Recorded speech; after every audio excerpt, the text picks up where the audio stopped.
Hello and welcome to South Africa on 99.94.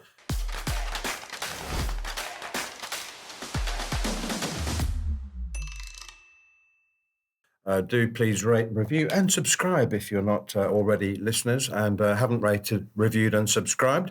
Welcome back. We've had a short break. It's taken some time to digest the proceedings in Australia, where South Africa, according to a local newspaper, snapped a 5-test match losing run by drawing in Sydney.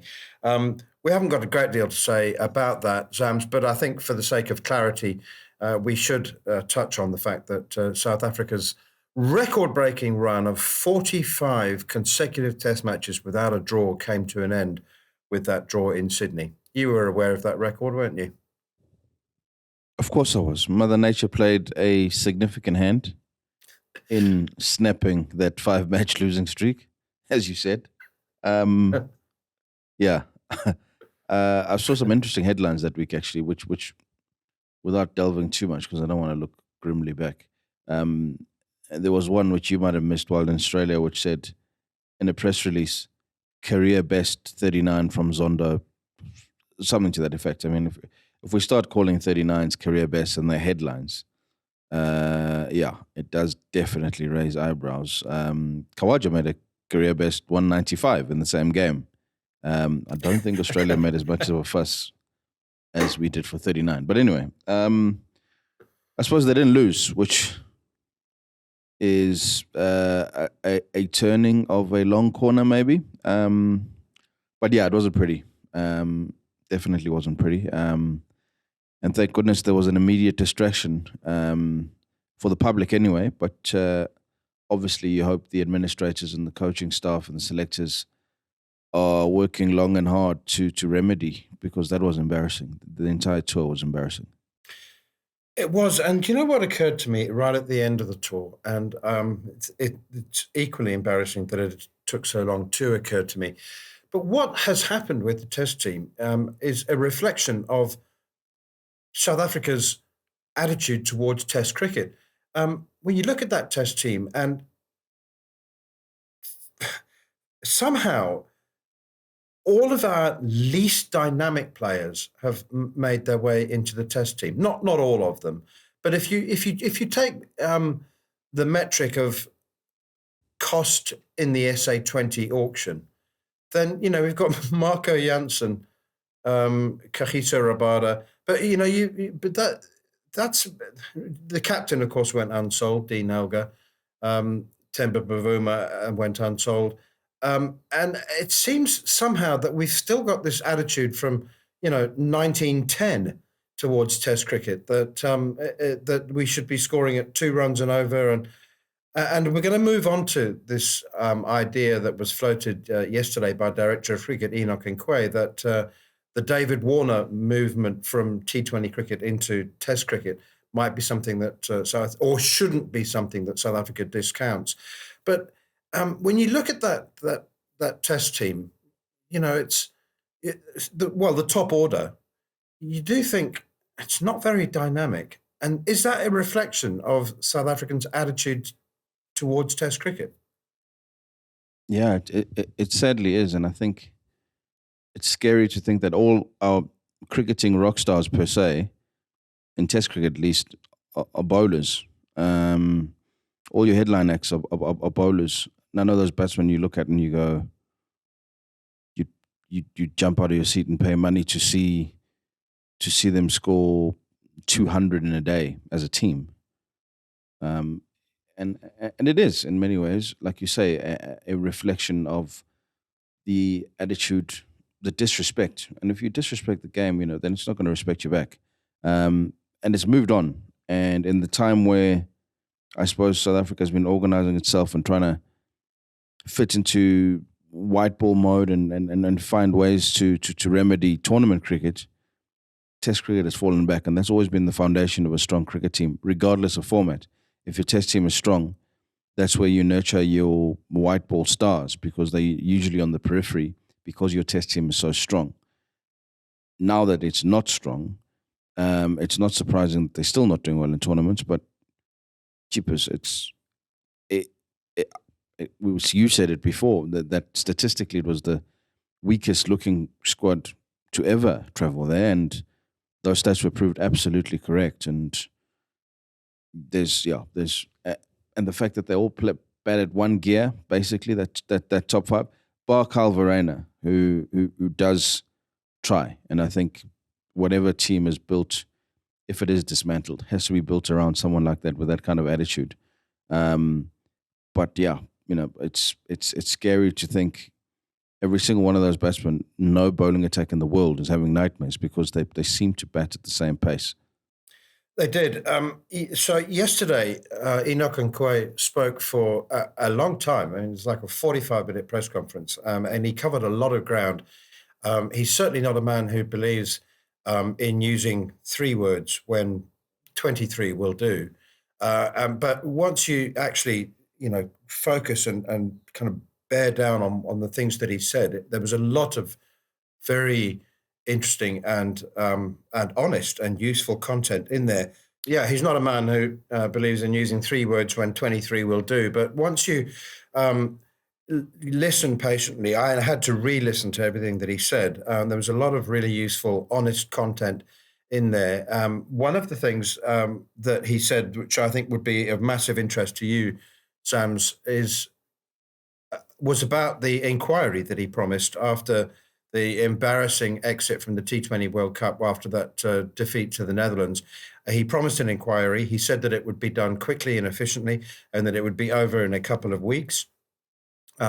So he dealt with that yesterday. It's now 3 months later and the inquiry still isn't concluded. What was really interesting is he said that it involves a lot of other things. We realized we had to go a lot deeper than just about the T20 World Cup and just about the Protea men's team.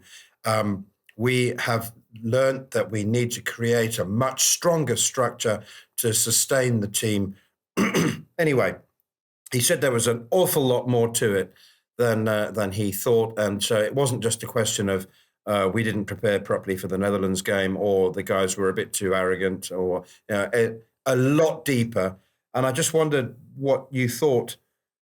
I mean, I've made it sound very sort of unspecific and nebulous, but it seemed to me that he wasn't just waffling. He didn't hit any nails on the head, because it sounded very much like he couldn't. But it did sound like he knew what he was talking about, and he's uncovered a can of worms. And I wondered what you thought those, what some of those worms might be. Well, look, with all the respect in the world, I think he very neatly sidestepped a question which is 3 months ago now. The other problems have now come, into that in tray.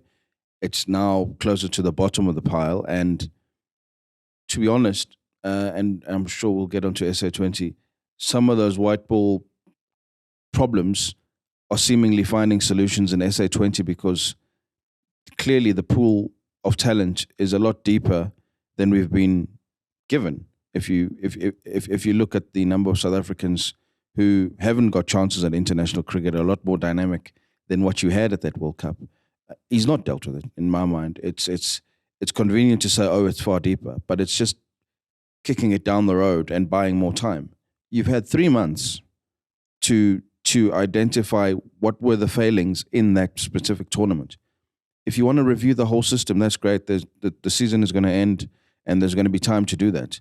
But you can't pass the buck and then say, oh, we realize it's far deeper. We knew it's far deeper. We said that before the guys went to Australia. We looked at the lack of cricket that was being played in any format by any of the big names. But that particular tournament was a moment to take a stance and say that our standards are not good enough and this is going to change and this is going to change. We're firing the captain or we're changing this. Yes, Mark Boucher was leaving, but that particular moment still stings because it is the most embarrassing defeat in South African cricket history. So to pass it down the back and say, oh, it's part of a bigger problem, is ridiculous.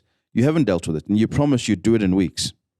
And now you're kicking it down the road 3 months later and say, oh, no, we still. So it sounds great, and like you say, when you use 23 words instead of 3, it sounds more thought out and nuanced. But the reality, all he said, if he'd said 3 words, was haven't done it. Haven't done it. Basically. So, you know, and we'll wait some more. But he hasn't done it. That's the reality of it. Because now you're going to review the test team and see how you're going to change that culture and tackle all these problems at once. I will say that it's great to finally hear from the director of cricket, because he's been concerningly silent for too long at a time of real crisis in the game. You should be hearing a lot more from him, and with a lot more honesty and frankness, because, you know, quite frankly, the game is in desperate need of strong leadership and decisive leadership. And to promise a review 3 months ago and 3 months later say, oh, it's still in the works, that's not really decisive. So that's my view of it. When I heard it, it sounded like a cop-out of, oh, don't worry, it's amongst many of the things that I said I would do, but I haven't done them. Okay, you've opened up another can of worms. Let's take a short break, and we'll continue on a similar theme before talking about the SA20. If you love the language of cricket and want more, then head over to the 99.94 app, and you can hear all of our podcasts and cricket commentary. We're adding new shows all the time and covering cricket series from all over the world. Be the first to hear all of our announcements by following us on social media at 9994DM. Welcome to Cricket's Conversation. Okay, we're just about to talk about the first week of the SA20, but we do need to just finish up for the moment anyway on the director of cricket, Enoch Nkwe.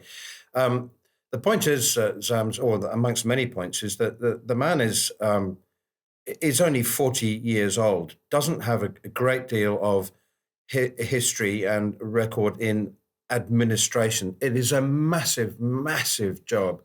I think it's a 3-person job, and he's tackling it alone. He's got a great coaching pedigree. He's a very fine coach.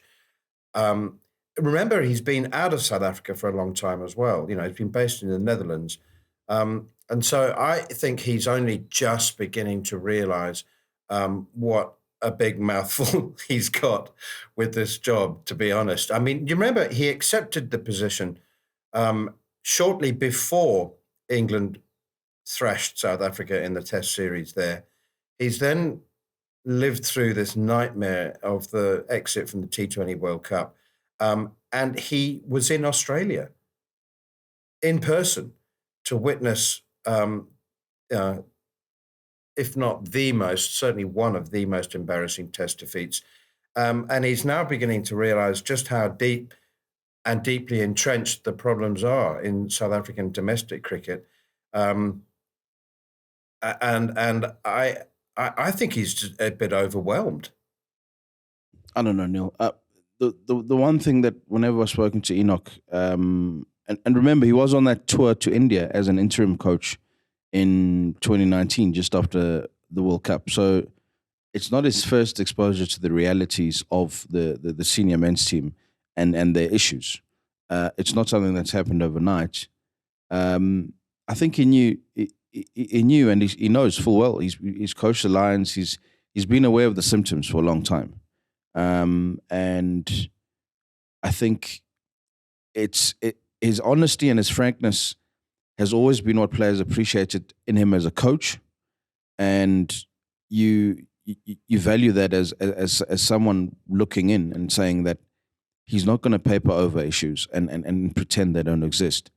But obviously, since getting into this job where there are possibly a lot more masters above you than you might admit, more and more of his answers seem to be maybe not prepared statements, but certainly peppered with PR to not throw anyone under the bus. And unfortunately, this is a performance industry, and he is at the sharp end of that performance, because he's got to review everyone's performance and say, if you're not performing, this is how you fix it, or otherwise you're out and we find someone better. So unfortunately, you're not a nice guy. Enoch knows that he wasn't chosen for the job to be a nice guy. I mean, it's, one of my favorite films is Moneyball, with Brad Pitt as a general manager. Those are the decisions that you're paid to make. Unpopular, they shake up the dressing room, they shake up the staff, and they change the way that things are done if the things are not working and they're not producing success on the field. You have, that's the mandate. You change the way that we're doing things because it's clearly not working. So I don't buy there's a lot on his plate. He knew there was a lot on his plate because he took a sabbatical and looked and saw a lot of those issues. He's worked at the Lions for a long time, and he's connected to the Lions, and he knows exactly everything that's going on in South African cricket. He's not immune to what's happened. He knew the scale of the task, and you want direction. The hint is in the role, in the job title, director of cricket. You've got to direct the flow of where the game is going.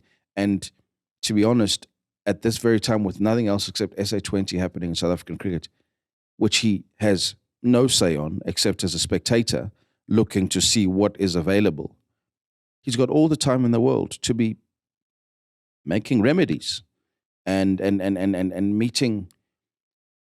meeting those who are on the sidelines, or certainly meeting those who are influential in teams, whether they be coaches or backroom staff, and finding remedies.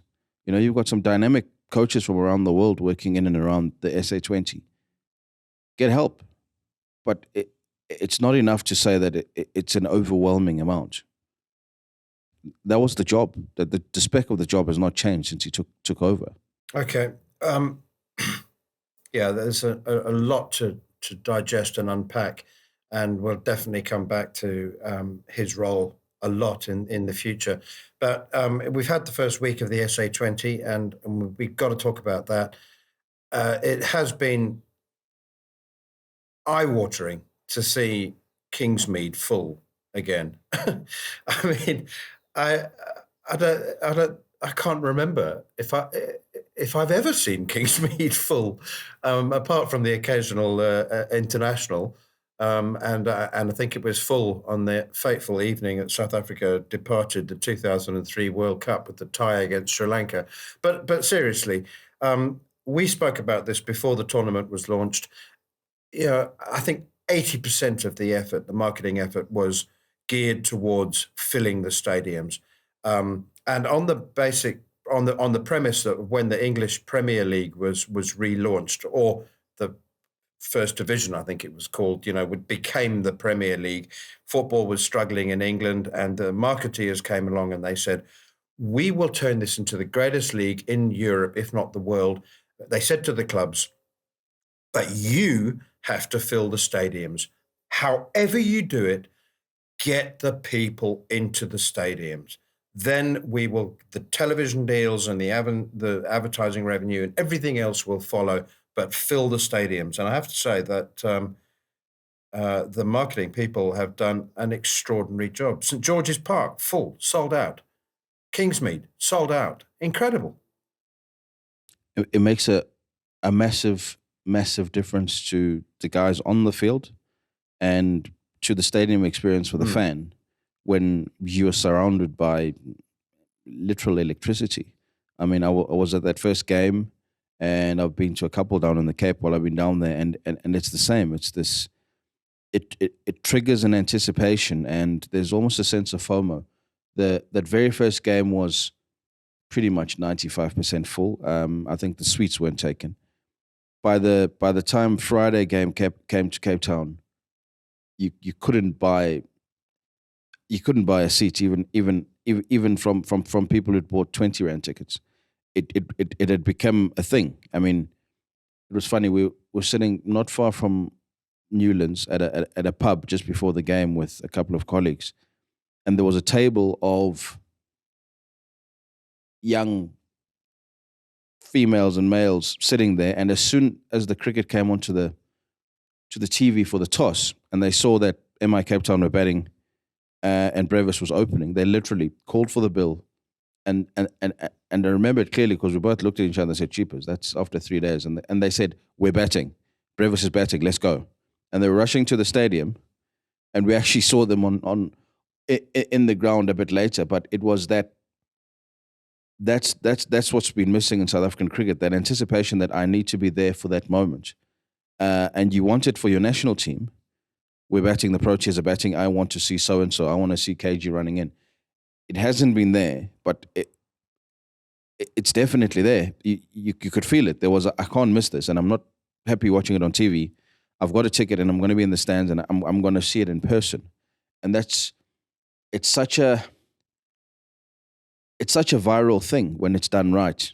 And I'm not saying everything about the SA20 is perfect, but the intention to fill stands with people who are excited about cricket and the potential of cricket, again, that was the starting point, and you can see it. Even casuals have been roped in, and they're excited. So that's the first part of the job done, and then it's over to the players at that point.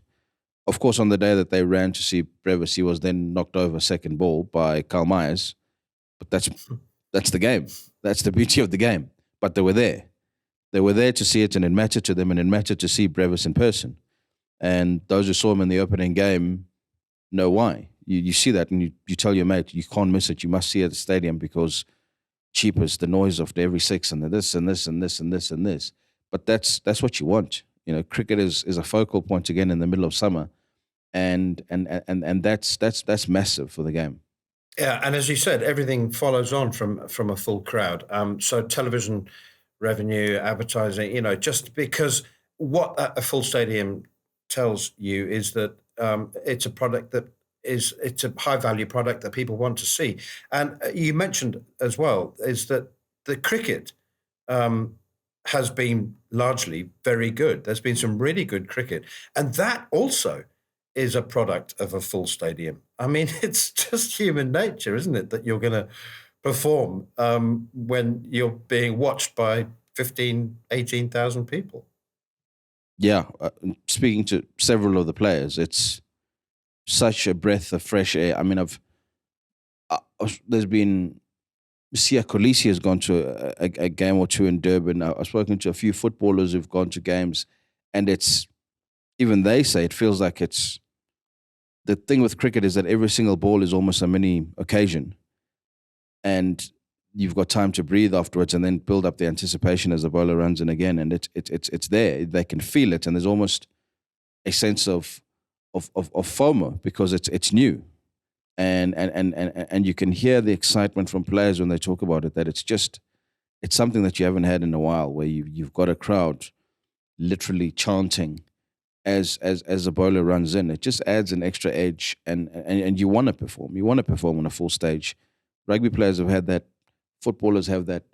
You want that for your cricketers because it just lifts your performance. Okay, we're going to take a short break. When we come back, we'll be talking about the appointment of 2 new men's head coaches. If you love the language of cricket and want more, then head over to the 99.94 app, and you can hear all of our podcasts and cricket commentary. We're adding new shows all the time and covering cricket series from all over the world. Be the first to hear all of our announcements by following us on social media at 9994DM. Welcome to Cricket's Conversation.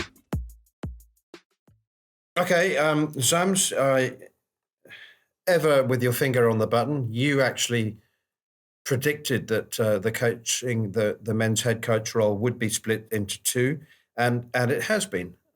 Who's to say that it was your suggestion that didn't actually precipitate the move? Shukri Conrad is now head test coach, and Rob Walter is the white ball coach. I want to say right up front that I think this is going to sound terrible, and I'm not damning them with faint praise, and I don't mean this in any way to be a criticism, but I think budget played a role. I'll be absolutely honest. First of all, many of the big international names didn't apply, but I think that there were budget constraints, and that's not to say that Shukri Conrad and Rob Walter came cheap, because I don't think they did. But I think they were within budget. And having said that, I think that they are good appointments. Safe, perhaps, on the safe side, but yeah, it wasn't sort of like, oh no, what have they done? I look forward to seeing how both of them go. What did you think? Yeah, I think more than the budget, it's the stock of the team at the moment, which would not nearly be as attractive as it was 5 and certainly not 10 years ago. There's certain jobs. It was far more attractive to manage Manchester City yesterday than it was 15 years ago. These things happen in cycles. You want to be part of something that looks like if it's not already on an upward curve, that you can see the foundation has been laid, that you can come in and be successful. And you're going to have to roll up your sleeves and work really hard in South African cricket before that any of those national teams are competitive, never mind successful. So it might not have been an attractive proposition before you even got to the finances. It's just there's going to be a lot of hard slog over the next year or two to try and rebuild a team and its confidence across the world. But Shukri Conrad has worked with a lot of the SA Under-19 teams over the last few years. So the next generation that we keep talking about, he is familiar with. So there is some sort of continuity there. And Rob Walter, I will say that I was surprised when Lance Klusener pulled out when he did, because he was the front runner for that. And I think that would have been very interesting to see Klusener, because the last time he held any sort of position in the Proteas team, every single one of those players said they found a lot of value. But obviously he's changed his mind and withdrawn. And Rob Walters had success in South African cricket before with the Titans. You'd like to think that he's kept an eye on it, even when he was in New Zealand, because a lot of things have changed since he last worked in South African cricket. But it's two people who understand the challenge, understand the desperation to get back to winning ways. And yeah, like you say, good luck to them. Shukri's role is really interesting. And it was pointed out to Enoch and Quay, who made the appointment, who made the announcement yesterday that South Africa played 2 tests against the West Indies at the end of February, beginning of March, and then don't play again a test match until the end of the year. So, does that make Shukri Conrad's job a full-time one or a part-time one? He's got 2 test matches in March, and then the next one's not till December when India tour. But Enoch said, well, we might not be playing test cricket, but it's a golden opportunity and there's a lot of work to be done. He wasn't particularly specific about what that work was. But he said he talked about building structures and laying foundations and, all those words that we were talking about without any specifics. I just see test cricket survival is going to be based on these tiny little windows. I mean, I think this whole concept of having players on national contracts is defunct. I mean, I don't see how that's going to work anymore.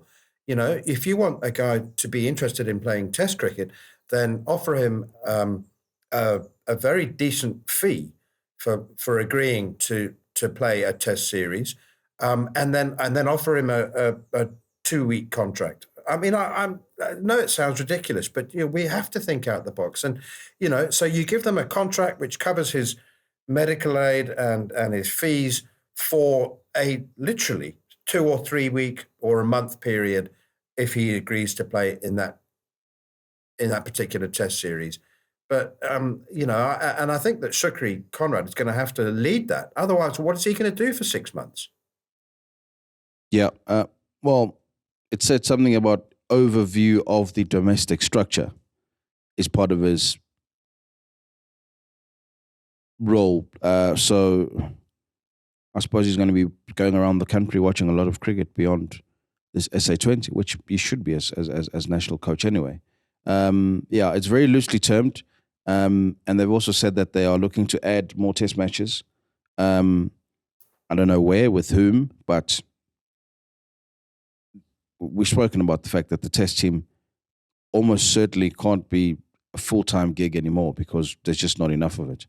So let's see what this work that they're talking about is, and it'd be great if the public was told before the work has been done what the work is.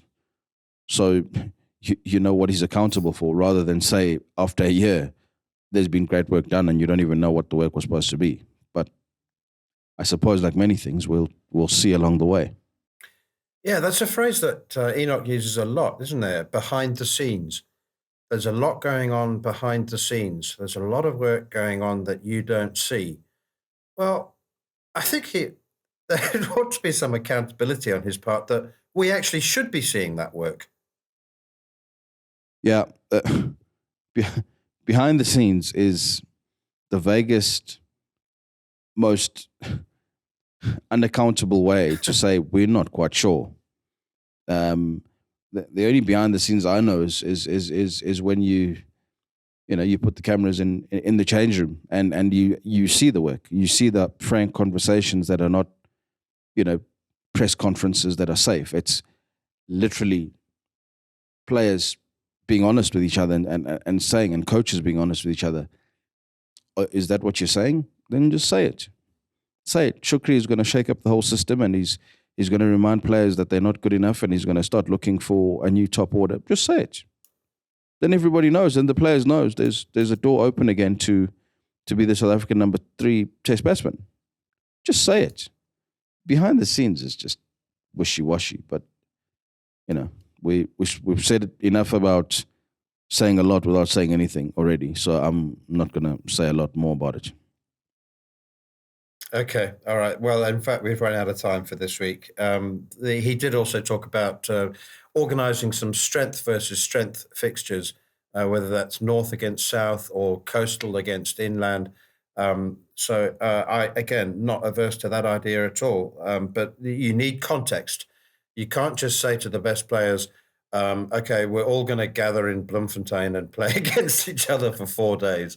You need to make it count as something. It needs to be framed as a national trial or something. But anyway, that's another topic for another time. Thank you very much indeed, anyway, for listening and watching us, South Africa on 99.94. Please rate, review, and subscribe. As always, you can download the 99.94 app and follow us on Twitter at Neil Manthorpe and at Wamsam17. We'll be back in very good time with more, no doubt, on many of the same subjects and some different ones in another couple of days.